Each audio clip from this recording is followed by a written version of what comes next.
Assalamualaikum warahmatullahi wabarakatuh. Perkenalkan, nama saya Humamul Firdaus, mahasiswa Unisnu Jepara, program studi PGSD, kelas 6 PGSD A8, NIM 1813304x364. Pada kali ini saya akan mempresentasikan mengenai hasil review artikel saya dengan judul Peningkatan Pembelajaran Matematika Melalui Strategi Berbasis Masalah di Sekolah Dasar.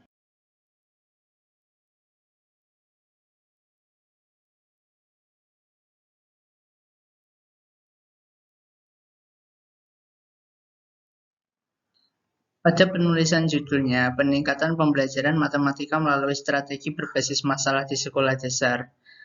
Dapat dilihat dari judulnya, artikel tersebut merupakan sebuah penelitian tindakan kelas atau disebut dengan PTK.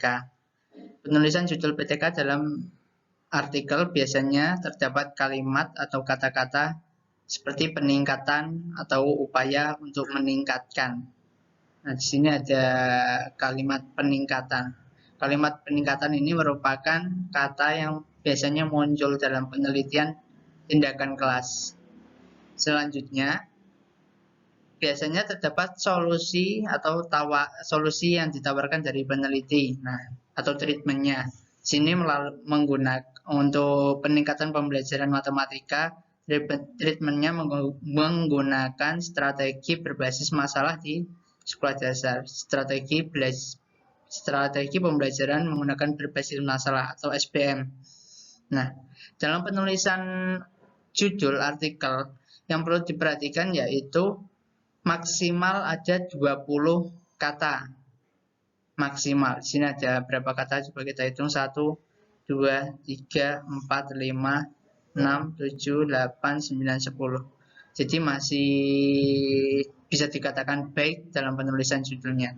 Namun, biasanya dalam penulisan judul artikel PTK seharusnya dilengkapi dengan identitas atau objek atau alamat sekolah yang diteliti serta jumlah katanya tidak boleh lebih dari 20. Di sini belum dicantumkan objek atau alamat sekolah yang diteliti itu mana, belum spesifik, masih global sekolah dasar, namun belum dijelaskan sekolah dasarnya itu sekolah mana. Kemudian untuk penulisan nama penulis sudah sesuai dengan penulisan nama penulis sudah benar, ditulis nama lengkap. Ini ada dua penulis pertama yaitu Dwi Wulansuci dan penulis kedua yaitu Taufina. Kemudian setelah penulisan nama lengkap namun tanpa ada gelar akademis, jadi jika ada memiliki gelar akademis seperti SPDI atau SPD tidak usah dicantumkan untuk penulisan judul artikel. Kemudian bawahnya juga ditulis instansi. Ini instansinya. Ada yang instansi pertama ini Dwi Wulansuci ini di Sekolah Dasar 07 Pasaman, Sumatera Barat. Dan untuk penulis kedua yaitu Taufina di Universitas Negeri Padang, Sumatera Barat. Ini merupakan instansi dari kedua penulis ini. Selanjutnya setelah nama terang, terus instansi, di bagian bawahnya juga dicantumkan emailnya, alamat email. Ini alamat email dari penulis pertama yaitu dwiwulansuci@gmail.com, dan selanjutnya ini juga email dari penulis yang kedua. Nama jurnal sudah tertulis dengan baik dan berisi nama jurnal serta nomor dan tanggal terbit kapan serta jumlah halaman yang ada di publish.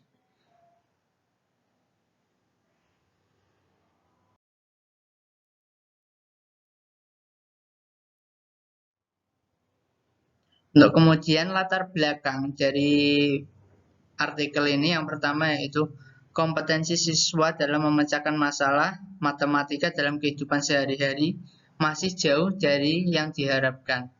Jadi kompetensi siswa dalam pemecahan masalah matematika masih jauh dari harapan. Kemudian yang kedua, masalah dalam pembelajaran matematika disebabkan karena pendekatan yang digunakan pada sangat teoritis, kurang memperhatikan dari segi penalaran, logika, sehingga matematika menjadi sesuatu yang terasa sulit dan menakutkan. Dan yang terakhir, siswa tidak tahu bagaimana dan menggunakan cara apa untuk menyelesaikannya. Hal tersebut dikarenakan mereka tidak mengetahui dengan pasti gambaran besar dari permasalahan yang disediakan.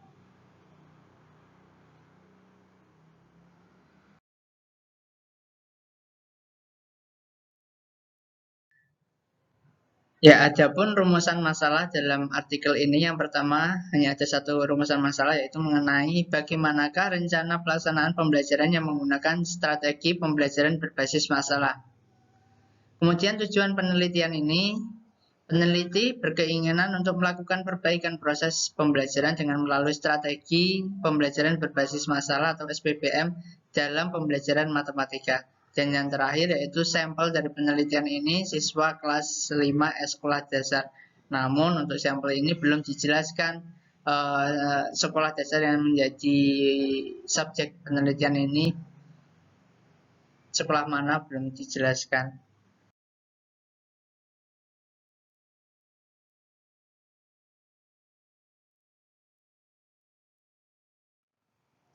Untuk yang selanjutnya yaitu metode penelitian. Penelitian ini menggunakan penelitian kualitatif dengan melakukan pengamatan kegiatan pembelajaran, observasi, wawancara dengan penelitian tindakan kelas. Kegiatan penelitian tindakan kelas atau PTKA yang dilakukan dengan 2 siklus serta dilaksanakan secara kolaborasi antara guru dan peneliti, di mana peneliti bertugas sebagai pengajar sedangkan guru sebagai observer.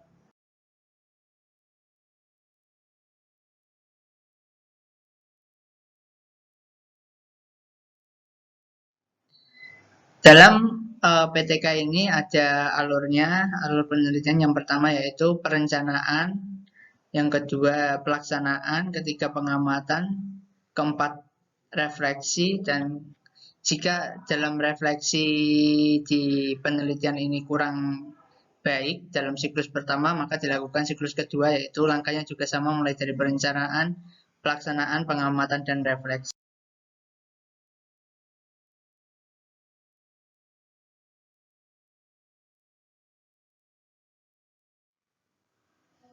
Kemudian alur penelitian tindakan kelas yang pertama pada tahap perencanaan dilakukan yang pertama yaitu membuat perangkat pembelajaran seperti RPP, LKPD, media, sumber belajar, dan soal evaluasi. Kemudian membuat instrumen penelitian seperti angkat dan daftar pertanyaan untuk wawancara. Untuk pelaksanaannya atau action yaitu melaksanakan kegiatan pembelajaran mulai dari pra-kegiatan, kegiatan inti, dan kegiatan penutup serta soal evaluasi. Kemudian melakukan evaluasi pembelajaran juga dan tentunya melakukan observasi dari hasil pembelajaran. Kemudian pengamatan, melaksanakan pengamatan selama kegiatan pembelajaran berlangsung yang dilakukan oleh guru. Nah, guru dan juga yang dilakukan oleh observer. Nah, observer ini melakukan pengamatan kepada guru dan juga peserta didik. Jadi dua objek ini diamati. Kemudian untuk refleksi, mengkaji kembali kegiatan yang telah dilaksanakan serta kelebihannya yang bisa dipertahankan dan kekurangannya yang ada baik dalam rancangan dan pelaksanaan, menganalisis hasil pengamatan yang telah dilakukan. Untuk refleksi ini masih dilakukan karena siklus 1 dirasa belum sesuai dengan apa yang diinginkan, jadi direfleksi untuk melakukan pembelajaran di siklus 2 agar lebih baik dari siklus 1.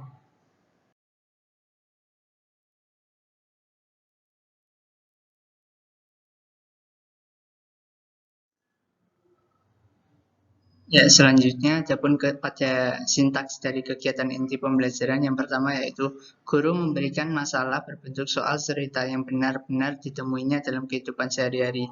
Kemudian yang kedua, guru meminta siswa mendiskusikan permasalahan yang telah diberikan guru dalam kelompok yang sudah dibagi. Yang ketiga itu masing-masing kelompok dibimbing untuk menemukan informasi yang terdapat dalam permasalahan. Dan yang keempat yaitu guru membimbing dan mengarahkan siswa untuk melakukan penyelidikan. Yang kelima yaitu siswa memikirkan berbagai cara dengan memberikan pertanyaan-pertanyaan. Dan yang keenam yaitu siswa mencoba menyelesaikan permasalahan dan menggunakan model-model alat peraga yang konkret yang telah disediakan. Selanjutnya,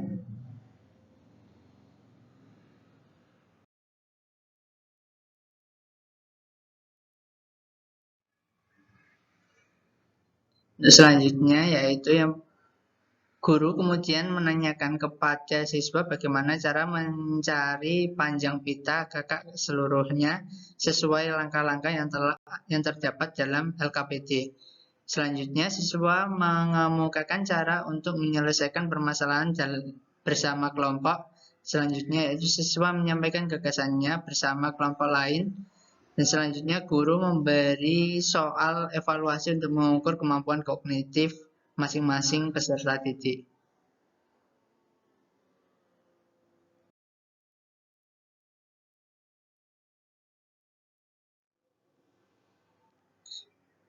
Pada pembelajaran siklus kedua, langkah-langkah pembelajarannya sama dengan siklus 1 seperti yang tadi. Namun pada siklus kedua, guru lebih meningkatkan motivasi pembelajaran, motivasi siswa.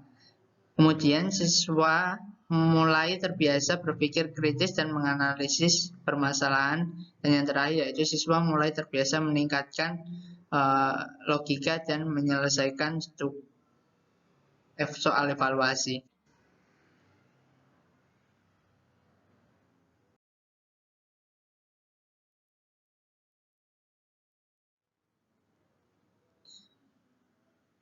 Hasil dan simpulan dari artikel ini yaitu pembelajaran menggunakan strategi pembelajaran berbasis masalah atau SPBM dapat meningkatkan pembelajaran matematika pada siswa kelas 5 sekolah dasar. Dari hasil wawancara dengan siswa, pembelajaran dengan menggunakan SPBM dapat menarik keinginan siswa untuk belajar, serta siswa menjadi lebih termotivasi dan tertantang untuk menyelesaikan masalah tersebut.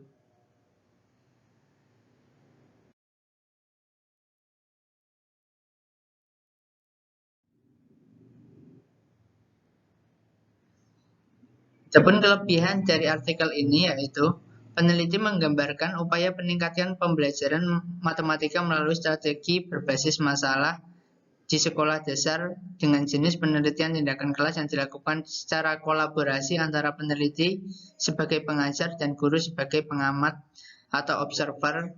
Kegiatan pembelajaran ini dengan hasil penelitian yang menyimpulkan bahwa strategi pembelajaran berbasis masalah dapat meningkatkan pembelajaran matematika pada siswa kelas 5 di sekolah dasar.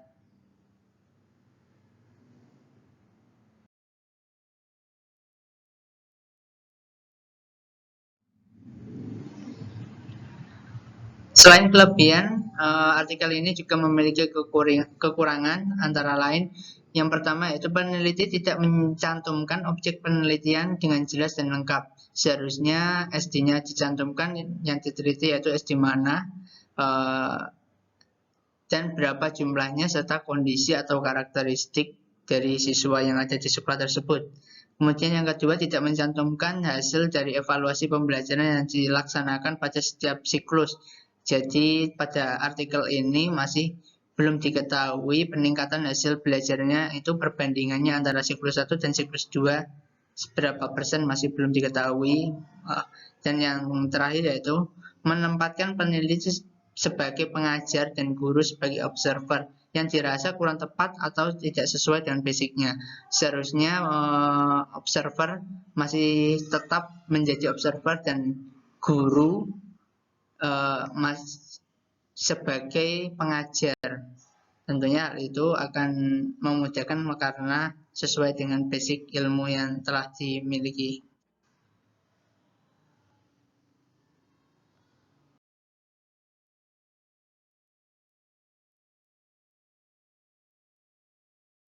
Burung cantik, burung cendrawasih, tertangkap mata singgah di dahan. Cukup sekian dan terima kasih. Mohon maaf atas kesalahan.